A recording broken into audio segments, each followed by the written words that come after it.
In today's video, I'll teach you how to change language in CapCut. So first of all, open the CapCut application. You can see over here CapCut has been opened. Tap on the Me icon that you can see at the bottom right corner of your screen.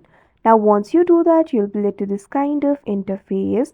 Tap on the gear icon that you can see at the top right corner of your screen. Now after you do that, you'll be able to access the settings. Under the section for preferences, you'll be able to find this option for app language. So what you have to do is tap on it. Now once you do that, you'll be led to the app language interface. You'll be able to see various languages over here.